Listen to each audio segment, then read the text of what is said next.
Okay, अब बात करते हैं अपने हाइपरटेंशन की। पहले जो एनाटॉमी के लेक्चर हैं उसके अंदर मैंने डाल दिया है, सारे वीडियो डाल दिए हैं कार्डियोवैस्कुलर सिस्टम के। अब कार्डियोवैस्कुलर सिस्टम के अगर अपने एमएस मेडिकल सर्जिकल की बात करें तो उसके अंदर सबसे पहली डिजीज की स्टडी करेंगे जिसे क्वेश्चन पूछे जाते हैं हाइपरटेंशन। क्या रहेगी? हाइपरटेंशन। तो हाइपरटेंशन से पढ़ने से पहले अपने को ये पता होना चाहिए कि ब्लड प्रेशर क्या होता है। ब्लड प्रेशर, तो ब्लड प्रेशर के अंदर देखें तो अगर बात करें अपने तो इधर से ये एरोटा निकली, एरोटा फिर आगे जाके किस में आएगी? आर्टरी के अंदर। इसके अंदर ओपन होगी आर्टरी के अंदर। तो ये जो अपने बात करते हैं हार्ट की, ये राइट साइड होती है और ये लेफ्ट साइड होती है। राइट साइड के अंदर डीऑक्सीजनेटेड ब्लड और लेफ्ट साइड के अंदर ऑक्सीजनेटेड ब्लड होता है। तो अब देखते हैं ब्लड प्रेशर जिसे अपने नॉर्मली बीपी बोलते हैं, ये क्या होता है कि जब हार्ट का लेफ्ट वेंट्रिकल कॉन्ट्रैक्ट करता है, जब हार्ट का लेफ्ट वेंट्रिकल कॉन्ट्रैक्ट करता है उस टाइम आर्टरी की वॉल के ऊपर जो प्रेशर लगता है ब्लड का उसे क्या बोलेंगे? Blood pressure.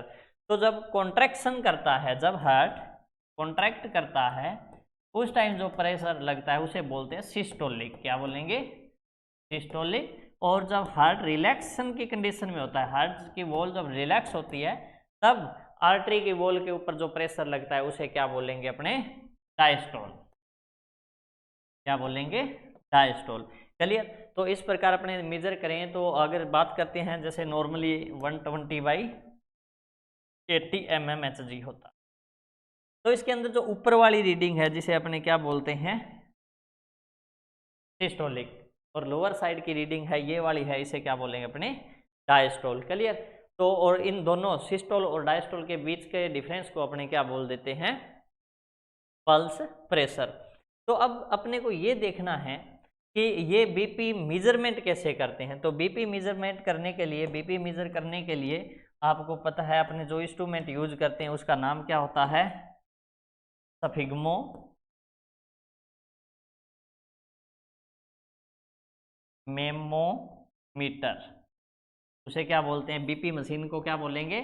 सफिग्मो मेमोमीटर। क्लियर? इसके अंदर मरकरी होती है, ठीक है, और एक क्या होता है? बैलून होता है और ट्यूब भी होती है और एक कफ होता है। और कफ को टाई करने का तरीका होता है कि वन फिंगर क्या रहना चाहिए? वो लूज रहना चाहिए, ज़्यादा टाइट और ज़्यादा लूज नहीं होना चाहिए जिससे रीडिंग फाल्स आएगी। तो इसे सफिग्मो मैनोमीटर बोलेंगे बीपी मशीन को। अब ये देखा जाता है कि कई बार आपने देखा होगा कि कई बार तो अपने को स्टेथो लगा के बीपी मेजरमेंट करना होता है और कई बार क्या होता है विदाउट स्टेथो भी अपने बीपी मेजर कर सकते हैं। तो ये बीपी मेजर करने के दो तरीके होते हैं। मेथड देखो, मेथड ऑफ बीपी मेजरमेंट। तो बीपी मेजरमेंट करने के दो मेथड होते हैं। एक तो होता है पालपेट्री। क्या रहेगा? पालपेट्री मेथड।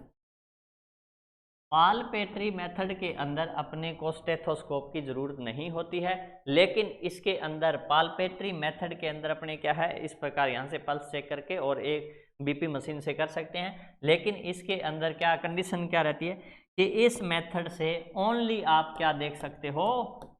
सिस्टोलिक बीपी मेजर कर सकते हैं। क्या मेजर करेंगे? सिस्टोलिक बीपी ही मेजर कर सकते हैं। किससे? पालपेट्री मेथड से।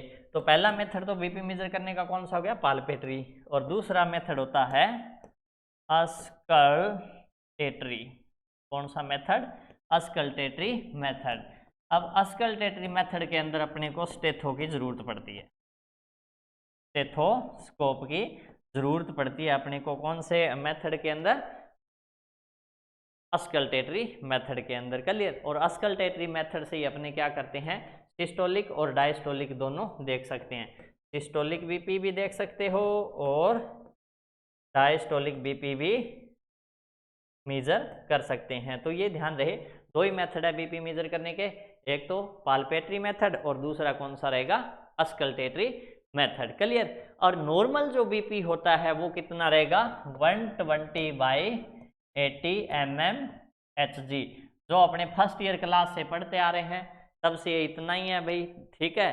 तो नॉर्मल बीपी कितना होता है? 120/80 mmHg होता है, क्योंकि उसके अंदर मरकरी होती है स्फिग्मोमेनोमीटर में, और इसे अपने यूज और क्या क्या चाहिए अपने को, स्टेथोस्कोप चाहिए बीपी मेजर करने के लिए, क्योंकि बीपी मेजर जैसे ही करते हैं उस टाइम इसके अंदर ब्रेकियल आर्टरी, जो ब्रेकियल आर्टरी है उसकी साउंड सुनाई देती है। और ध्यान रहे बीपी कफ है वो अपने एंटी क्यूबोइडल फोसा, देखो ये जो अपनी एल्बो है बैक साइड में, इसे तो क्या बोलेंगे क्यूबोइडल फोसा, और ये सामने वाला फ्रंट है इसे क्या बोलते हैं एंटी क्यूबोइडल फोसा बोलेंगे। क्लियर?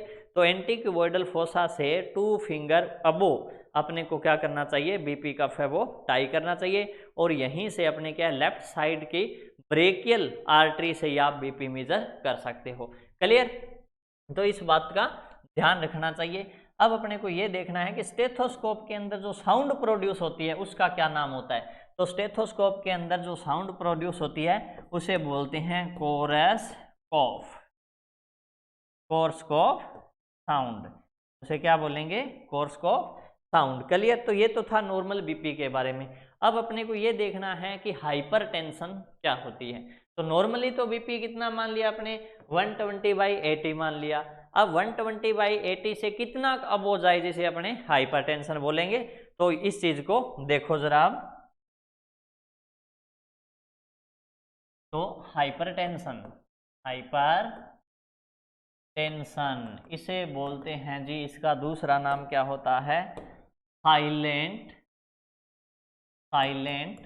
Killer disease.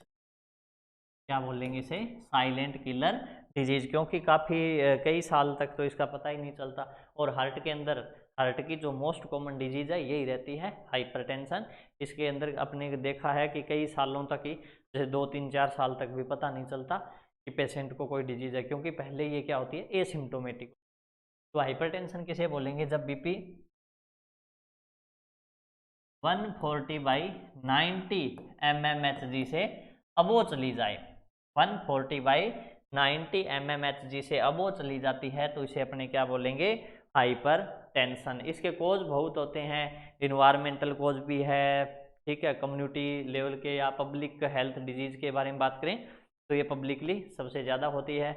और अपने बात करें कि कोई अगर फ्लूइड वगैरह ज़्यादा हो गया, स्ट्रेस है उसकी वजह से हो सकता है, या फिर कोई अपने डिजीज की बात करें जैसे कोई कार्डियक कंजेस्टिव हार्ट फेलियर की हो गई, या फियोक्रोमोसाइटोमा हो गया, ठीक है, एड्रिनल ग्लैंड का कैंसर वगैरह, तो इस वजह से भी हो सकते हैं। इसके मैनी कोज है, डाइटरी कोज की बात करें या सेडेंटरी लाइफस्टाइल की बात करें तो इसके कोज बहुत अलग अलग है।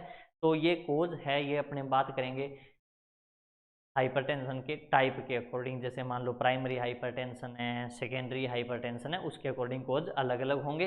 तो एक बार अपने को इतना ही देखना है कि बीपी को क्या बोल देंगे, हाइपरटेंशन को क्या बोलते हैं, साइलेंट किलर डिजीज बोलेंगे, और हाइपरटेंशन का बोलेंगे जब बीपी 140/90 mmHg से अबो चली जाती है तो इसे क्या कहते हैं, हाइपरटेंशन। और ये हाइपरटेंशन है ना, ये मेल के अंदर ज़्यादा बताते हैं, मेल के अंदर क्या होगी, ज़्यादा होती है देन फीमेल। और ये मोस्टली ना एज रिलेटेड भी है, जैसे मान लो 50 ईयर से अबो चली जाती है ना, तो 50 ईयर से अबो जाने के बाद भी ये सबसे ज़्यादा होती है। क्लियर भाई?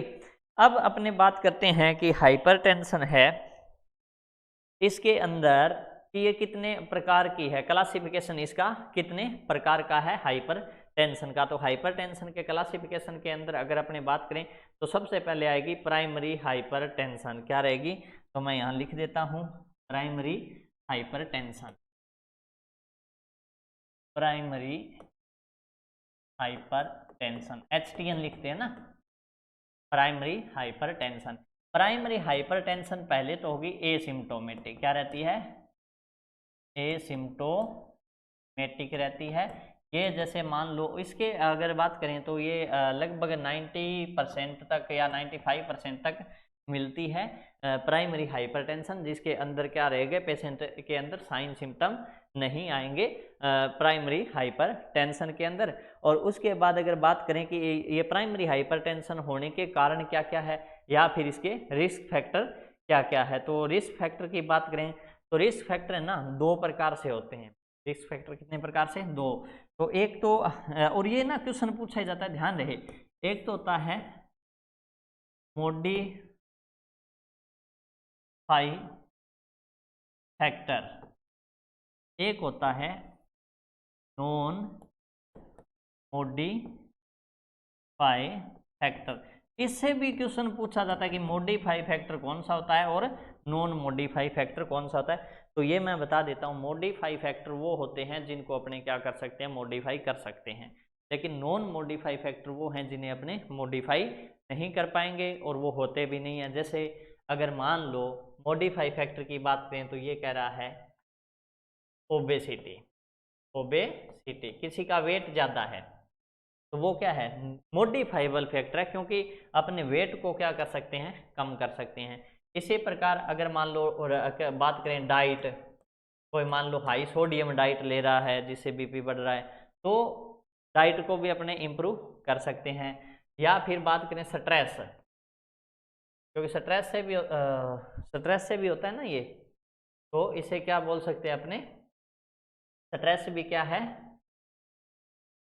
स्ट्रेस भी क्या है, मॉडिफाई है, स्ट्रेस को अपने रिमूव भी कर सकते हैं। तो ये तो क्या हो जाएंगे, इतने तो क्या हो जाएंगे मॉडिफाई फैक्टर, बहुत सारे हैं। इसी प्रकार बस आपको इतना ध्यान रखना है कि अगर वो बात करें ना कि मॉडिफाई कौन सा और नॉन मॉडिफाई कौन सा है, तो उसके अंदर इतना ध्यान रखना है कि जिसको अपने चेंज कर सकते हैं वो क्या रहेगा, मॉडिफाई, और जिसको अपने चेंज नहीं कर सकते वो क्या रहेगा, नॉन मॉडिफाई। जैसे नॉन मॉडिफाई फैक्टर के अंदर अगर बात करें तो इसके अंदर आ जाएगा जैसे एज, क्लियर भी, एज मॉडिफाई नहीं है। सेक्स, ये भी मॉडिफाई नहीं कर सकते।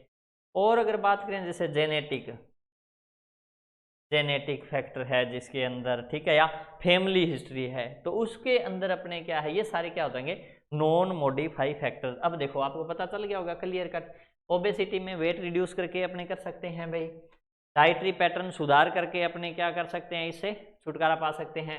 स्ट्रेस है तो स्ट्रेस को रिमूव कर सकते हैं, मतलब ये इसको तैयार कर सकते हैं। लेकिन ये नॉन मॉडिफाइबल है, इसको चेंज नहीं कर पाएंगे। जैसे किसी की एज है, मान लो कोई 60 साल का बूढ़ा है, उसको हाइपरटेंशन है, ठीक है। अब ऐसे तो है नहीं कि अपने को पता है 50 साल के बाद हाइपरटेंशन के रिस्क बढ़ जाते हैं, तो अपने ऐसे तो है नहीं कि चलो ठीक है भाई कोई बात नहीं, 60 साल का है इसको 20 साल का कर दो ताकि इसको हाइपरटेंशन न रहे, ऐसा नहीं हो सकता।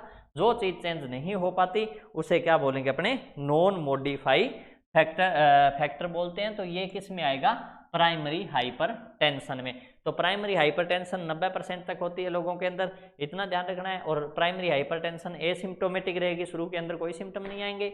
और उसके बाद अगर बात करें प्राइमरी हाइपरटेंशन में, तो रिस्क फैक्टर क्या क्या है, जिसके अंदर मैंने आपको बता दिया है क्लियर कट कि मॉडिफाई कौन कौन से है और नॉन मॉडिफाई कौन कौन से फैक्टर रहेंगे, क्लियर। अब अगर बात करें अपने कि सेकेंडरी हाइपरटेंशन, ये था प्राइमरी हाइपरटेंशन। अब दूसरे नंबर पे बात करेंगे ना, तो एक होता है सेकेंडरी हाइपरटेंशन। सेकेंडरी हाइपर, देखो प्राइमरी है ना वो एक्चुअल में ऑर्गन की प्रॉब्लम होती है, और सेकेंडरी डिजीज होती है ना उसके अंदर क्या होता है कि प्रॉब्लम तो किसी और ऑर्गन की होती है लेकिन अफेक्ट वो पूरी बॉडी को कर रही है, तो वो किस में आएगी, सेकेंडरी के अंदर आएगी। तो सेकेंडरी हाइपरटेंशन की अगर अपने बात करें तो सेकेंडरी हाइपरटेंशन के अंदर जैसे मान लो किसी पेशेंट को डायबिटीज है, किसी पेशेंट को डायबिटीज है, ठीक है, जिसे अपने डायबिटीज मेलाइटिस बोलते हैं।